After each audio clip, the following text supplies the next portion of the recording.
dry. Do you know I'm looking? Hey guys, Kristen here and welcome back to my channel. If you're interested in minimalism, simplifying, and healthy living, then stick around. So today I'm going to be talking about packing for my trip to Stillwater, Minnesota, and what goes into packing for my trip, some of the tips and tricks that I have that I'll share with y'all about how I go about packing for a 4-day trip and what things I pack. Come along with me and let's get started. So the first thing I do when I'm packing for a trip is I check the weather. This is the most important thing. If you want to pack minimally, you have to check the weather and be prepared. So I actually looked at the weather and it is going to be about 80 to 90 degrees in Stillwater, Minnesota from Thursday to Sunday. So it's going to be very hot. I'm going to bring my rain jacket just in case, but otherwise it's going to be hot, hot, hot. So I'm packing like shorts, dresses, a romper. The weather's going to be hot, so that gives me kind of an idea of what I'm going to pack in terms of clothes and what I'm going to need. The next tip that I have, tip number 2, is to try on your outfits ahead of time. This ensures that you're packing exactly what you need, you know exactly what outfits are going to match with what, and you have everything planned out ahead of time. Otherwise, if you aren't planning out your outfits, it's going to be really hard to pack more minimally and pack less items because, again, things could mismatch with each other. You may not have the right clothes for the weather and you just won't really have an idea what you're wearing. So it's just a good idea, and something that I implement is trying on my outfits ahead of time and knowing exactly what I'm wearing every single day of the trip. And tip number 3, the 5-4-3-2-1 rule.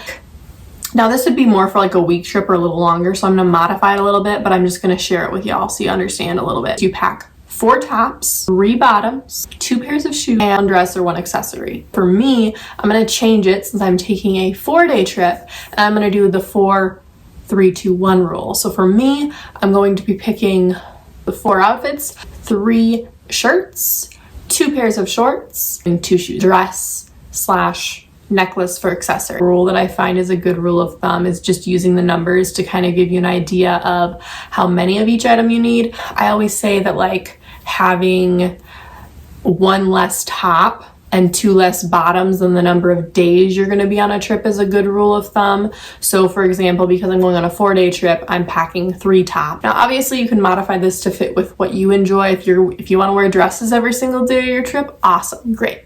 For me, I like a little bit of variety, so this works out well for me. Tip number 4 is to pack correctly. Now I do this by packing bulkier items at the bottom, such as my shoes, coats, jacket, etc.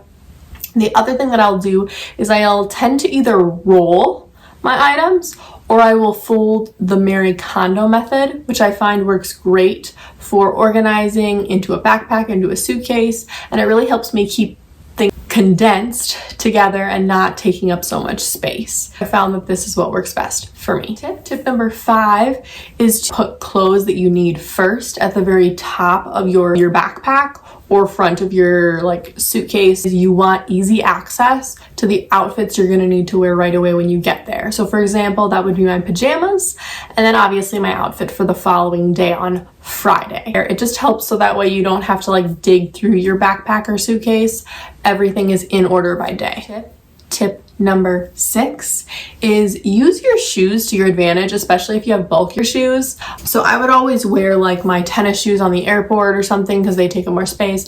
But another tip I have here is shoving your socks, underwear, t-shirts, camis, things like that into your like shoes or tennis shoes, as long as they aren't like super stinky, works very well and it saves a ton of space. So I'll tend to do that. And if you have like the little garment bags as well to organize your luggage, you could also wrap them in like a bag and put it in your shoe. And it's something that I've used for several years now, is to always pack less liquids than you think you're going to need. You never need the amount of liquids that you think you're going to need. And if you're staying in a hotel, you don't even really need to pack like shampoo and conditioner most of the time because they have it at the hotel. Now I know some of y'all are like, okay, well I like my specific shampoo and conditioner, which is great, that's fine, but you don't need a huge bottle. You only need like the small travel size, especially for like a 4-day trip for me, like I'm not even gonna fill up most of my bottles even halfway, because I'm not gonna need that much shampoo or that much conditioner or that much product with me. So my next tip is to have your airport outfit, keep it out of your bag or out of your suitcase, because then you don't have to dig through your suitcase or your bag or your carry-on. I usually set it next to my suitcase or on top of it or on top of my backpack, so that way I have it and it's ready to go. I can put it on in the morning before I leave, and I don't have to worry about like finding that airport outfit or the day of outfit. Next, my last and final tip for packing is pick bulkier items to wear to the airport or on transit. If you need something baggier, like sweatpants, like a sweatshirt, a jacket, your tennis shoes, those are going to be bulkier items, and I would recommend wearing them at the airport, so that way you're not having to like pack them into your suitcase. It's just easier and it's going to save you a ton of space. I hope you guys enjoyed this video. Please give it a thumbs up and hit that subscribe button. Guys, it's a beautiful day to simplify. Thank you all so much for watching, and I will see you all in the next one. Bye.